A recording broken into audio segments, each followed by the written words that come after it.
This is Jonathan Ferguson, Keeper of Firearms Artillery at the Royal Armouries Museum in the UK, which houses a collection of thousands of iconic weapons from throughout history. In this week's episode, he's diving into the futuristic arsenal of Starship Troopers' Extermination, checking out the sci-fi weaponry used to take down the arachnid menace.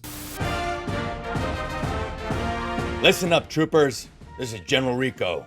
On Klendathu, we learned the hard way. Your weapon is the difference between life and death. I've seen what happens when you're not prepared, and trust me, it ain't pretty. Know your gear, inside and out. Be faster, smarter, and better armed than the bugs. Pay attention. You know what to do. Kill them all! Would you like to know more? First up, this is the Morita MK1 rifle. It's the standard issue for the mobile infantry. It's not fancy, but I've seen this beauty take down more bugs than I can count. You can trust it, because I sure as hell do, and it saved my life more times than I can remember. Whoa. Hold the phone. Hello, Casper. Sorry. Johnny? General Rico now. We've got a General. guest Yeah. in this canon. Yeah, he's joining us on this episode to introduce a few of the weapons to you. I figured he'd be able to do it much more justice than I would. That's fantastic. I love it. So I gather this is in the future of the Starship Troopers universe by a fair distance. Is that right? By a couple of decades, I think, yeah. Okay. So this is, as far as I can tell, bang on for the classic Morita rifle from the original movie that we tend to think about, and that's carried through into other stuff as well. I don't have one to compare. My colleague Christian bemoans the fact that we do not have a prop Morita in the collection and keeps bugging me to try to get hold of one. We probably should. But I can't compare it. But it looks to me, I get the strong sense that they have got hold of one or got hold of the assets from the rights people and have represented it really well. The biggest change is that this rifle doesn't come with the underslung shotgun, because technically this is the Mark 1, and the one in the movie is, I believe, closer to the Mark 2, but I think it's just called the assault rifle.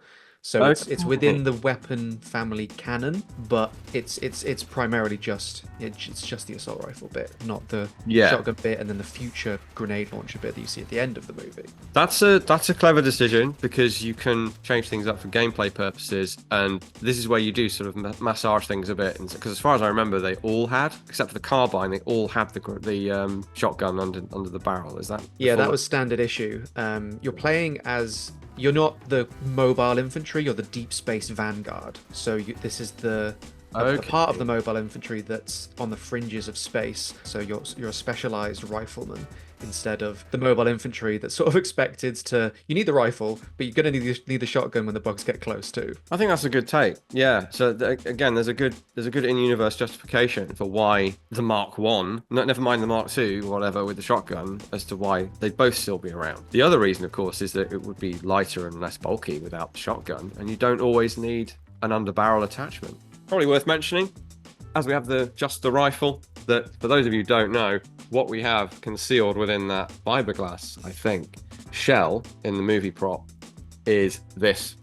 It's not an M14. The prop is so big, people tend to think it's an M14. It's been bullpupped, so the stock has gone, and the barreled action is set into that shell, and then on the end they've stuck an M60 flash hider, specifically an M60, which is faithfully represented here with that particular tapered shape and the taper to the slots in the flash hider as well. And that's in the tradition of movie armorers using real world gun bits, like whether it's a bigger chunk like on the pulse rifle, where if you look you can make out the Thompson bits, for practical effects of muzzle flash at the end and cartridge cases coming out the side. And then in this case they've pretty well disguised the weapon, except for through the ejection port area, which is very, very large on the shell. Kind of a giveaway as to the fact that it's a Ruger AC 556 inside there, and then flash hider on the end to give it a bit more presence. It cues your brain into, this is a real military weapon, even though it clearly isn't. The classic training shooting range scene. And we can see from this footage that the carry handle on the Morita shell is solid, and it has a great big seam down the middle of it as well. So the only sighting devices you see are the great big optical sights. No one else is even attempting to aim And more importantly for the game, there are no iron sights. The game rifle, as we saw, absolutely does have iron sights. So all they've done is the obvious thing to do. So they've modified the design, cut in a channel, and put conventional iron sights in there.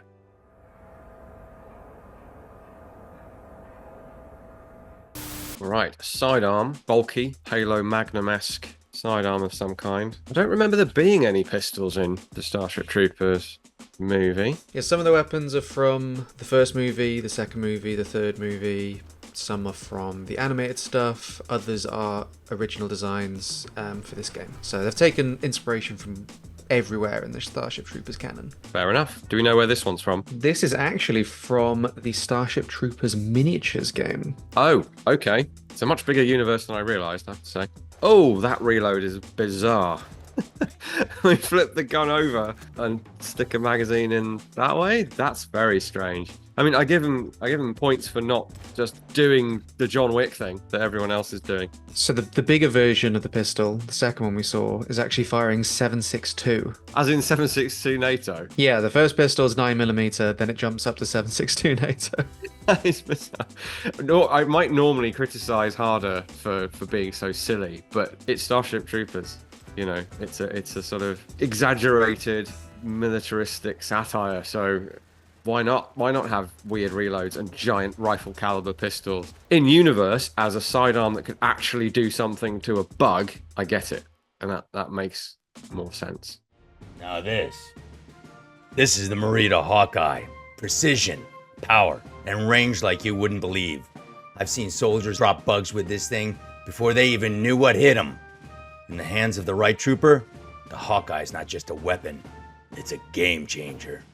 So apparently this is the Hawkeye Morita. This is clearly the rifle from, well, a version of the rifle from the movie where they have slapped that very large scope on it. I'm not sure if it's exactly the same scope, but it's very reminiscent of it. Really, this is the standard rifle with a scope. So it's kind of implied that it's a different weapon. In the description, it says it's high caliber, so it's implied that it is a different caliber, and the magazine is different. Physically, it looks like it can fire up higher caliber. I think the movie version was the same weapon with a scope, but the game version is a high caliber variant of the Morita. Yeah, that's an interesting change, and I think we have more going on out front as well. There's a sort of a gas block looking arrangement, whereas the basic Morita just has the flash hider sticking straight out of what would have been the shell disguising the Ruger. Here we have a gas tube, gas block kind of set up with a different flash suppressor, different magazine. Yeah, they're implying that this is, I guess this would be equivalent to, I don't know, 6.5 Creedmoor or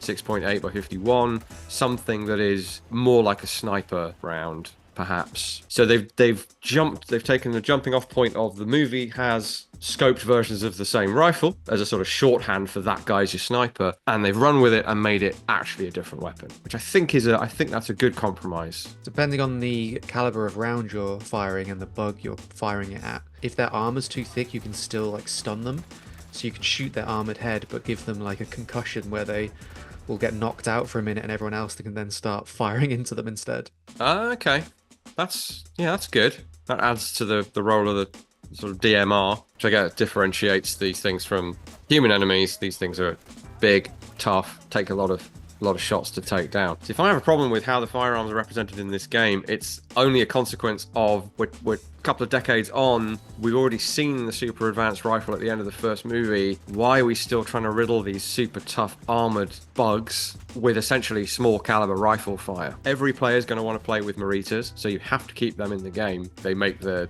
base movie weapons still somewhat capable, but then they give you something better as well. Got to balance the recognition factor with the immersion, with the gameplay. It's a challenge to adapt existing IP in various ways, but this looks like it's doing a good job. Okay, it's a baby Morita. How cute.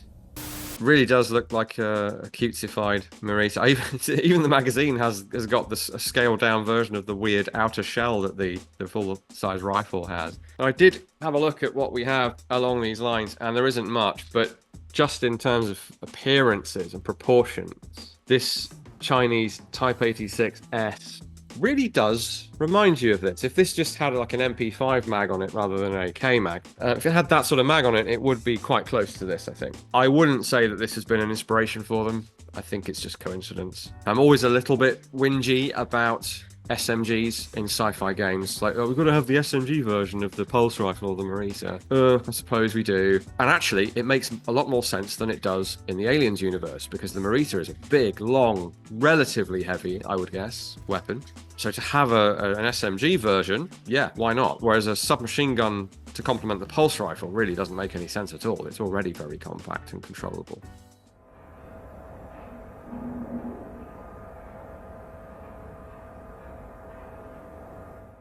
Whoa, okay.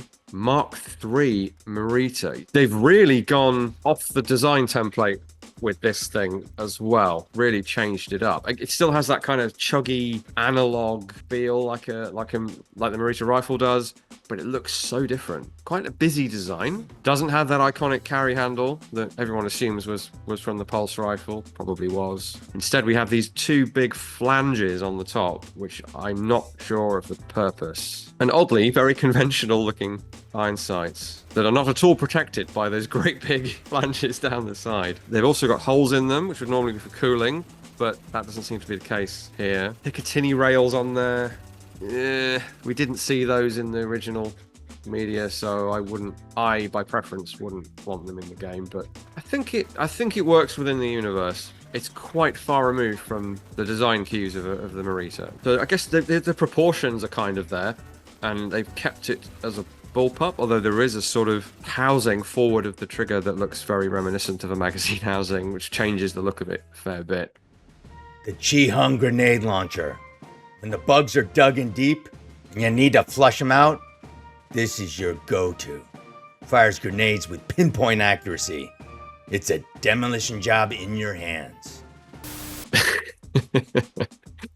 Loving those clips. A demolition job in your hands. Clearly MGL inspired, I would say, the way it breaks in half and has a revolver cylinder. But the overall design's quite different. You know, they could have just gone for a sci-fi gloss over the M32, but they've come up with their own design. Oh, weird. The trigger looks like a two-finger trigger, which is odd. So we replaced the whole cylinder as a magazine, essentially, or as a clip, I suppose. If you did have to fire something like an MGL a lot faster, it would make sense to revise the design to allow swappable cylinders, except then you're looking at the carriage of those rounds. That's a challenge. That would be a big, heavy, bulky thing to have to carry around. This is why actual grenade launchers, you have a vest or pouches for the actual grenade rounds, and you insert them individually.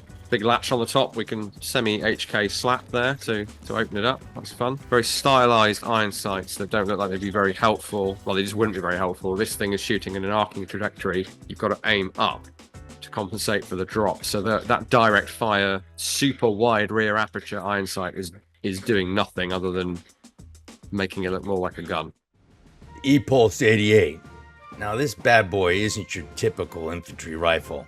It's heavy, electromagnetic, and it packs a punch that'll cut through a swarm like a hot knife through butter. And not even a tanker's armor holds up to it. Okay, so we're really changing things up now, as Mr. Van Dien says there. Totally different form factor to anything else we've seen. Totally new design, I would guess. Maybe it's from some other Starship Troopers product.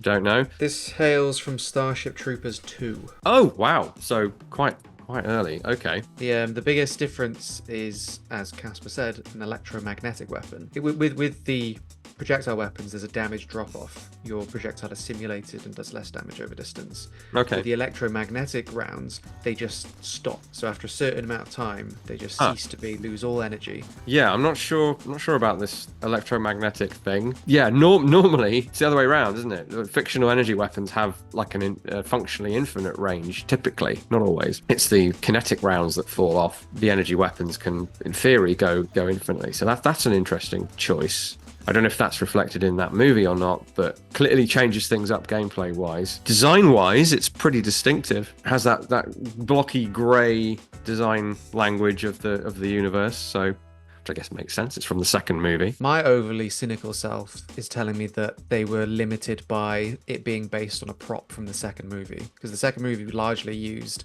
these e-pulse weapons that were just rubber and had like an LED on the front that flashed. So they've like had to sort of backwards justify how it's actually shooting a projectile when Starship Troopers 2 did not obviously have that consideration. Okay, so yeah, you wouldn't want to not include a gun from one of the main movies, but then you have the challenge of how to represent it. So, okay, I'm starting to see why that might be the case, and presumably the sound effect is straight out of that movie as well, so I can't criticize how that sounds. A flamethrower. When you're knee-deep in bug territory and there's no way out, this is what you want. Nothing clears a nest faster than a wall of fire, and this flamer brings plenty of that. Trust me, when you're holding this, it's them or you, and it sure as hell won't be you. Right, a very compact flamethrower. We haven't gone for the backpack thing. We've gone for the integral tank thing. Wouldn't be terribly practical because it doesn't have the it just doesn't have the volume of fuel to do very much. Liquid is only so compressible, usually not very at all. So, you know, how are you going to achieve that? The effect looks good. I like the way, from that third-person view, the way it's kind of, you can see the player character is struggling slightly to contain effectively the recoil of a stream of thickened fuel. That, if you watch footage of actual flamethrowers in use, it's like a fire hose. Looks the part, has the igniter tube running to the muzzle. In theory, they could have kind of cased that in as well, but they've chosen not to because it looks cooler, which is fair enough. No means of aiming this thing, as far as I can tell. But then, why would you need to? Real-world flamethrowers don't usually have a way to aim them either. They are their own aiming system on account of the big, bright stream of burning liquid.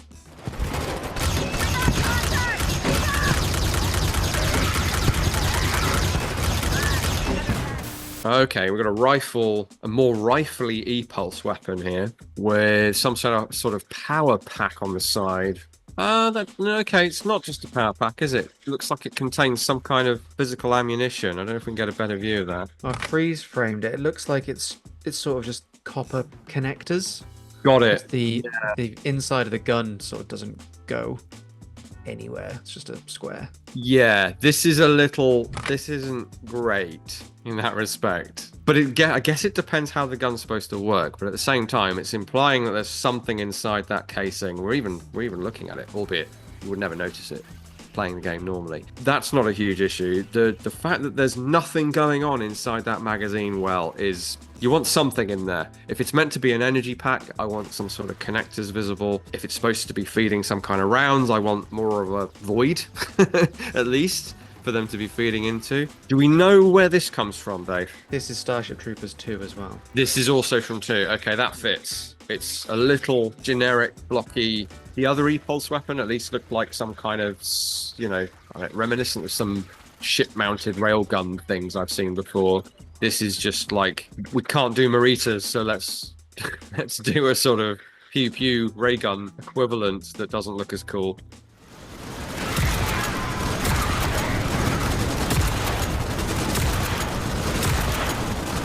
Right, the inevitable shotgun in space has appeared. I'm getting notes of Spaz 12. I'm getting a hint of Saiga kind of mashed up together here. But it looks like an original design, strictly speaking. Very, very chunky angled pistol grip there that it probably doesn't need. It also says this variant has non-regulation modifications made to allow for fully automatic firing. Okay, interesting. Hence brackets auto, presumably. So for some reason, they didn't need to give you that bit of lore, but for some reason they're implying that the soldiers or the armorers at unit level are converting this thing to automatic. As daft as that sounds, that was actually done with the British Army L1A1 rifle in the Falklands War, where a matchstick was inserted into the trigger group to allow it to be automatic again. It had been designed as automatic, then it was redesigned not to be for British Army service, and so some guys wanted to reconvert theirs to automatic. So there's a weird little real world connection there, albeit that was a service rifle and not a shotgun. Something of a nod to the actual Spaz 12. convertible from semi to pump, this thing looks like it's going to convert straight from pump to automatic. Although, if that's an unofficial mod, then it definitely is referencing the SPAS, because that's pump or semi. One of the things you'll see a lot with the automatic shotgun is, because it's firing buckshot and the arachnids are coming straight at me, the armored portion, it's just like doing concussive damage, stunning them, and then I have to sort of either get round the side or just keep firing and hope a pellet hits the squishy bit. That's really cool. So it's more of a target thing than a gun thing, clearly, but the idea that the weapon you've got can't defeat the armor, but it can create an impact that slows an enemy down is fun and cool and ever so slightly realistic.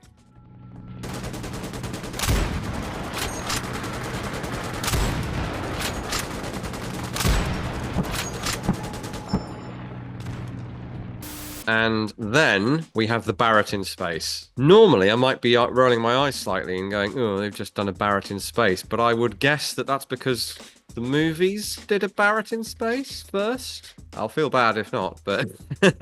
It's an anti-materiel rifle, first appearing in Starship Troopers Invasion, the first CGI movie. So yeah, somebody at some point has gone, Barretts are cool. I'm just going to put one in Starship Troopers. Complete with Picatinny rails all over the thing. Feels just a bit too ordinary. And the fact that it's somehow not semi-automatic, even though it could be. Having finally fired my first Barrett semi-auto, you could probably have the long ka-chunk of the recoil take up animation time and still keep it semi-auto. Because at the moment, I've got the sort of dissonance of it's too much like a Barrett, but at the same time, it's not enough like a Barrett because it's straight pull. There are, of course, manually operated Barretts, but they are bolt action.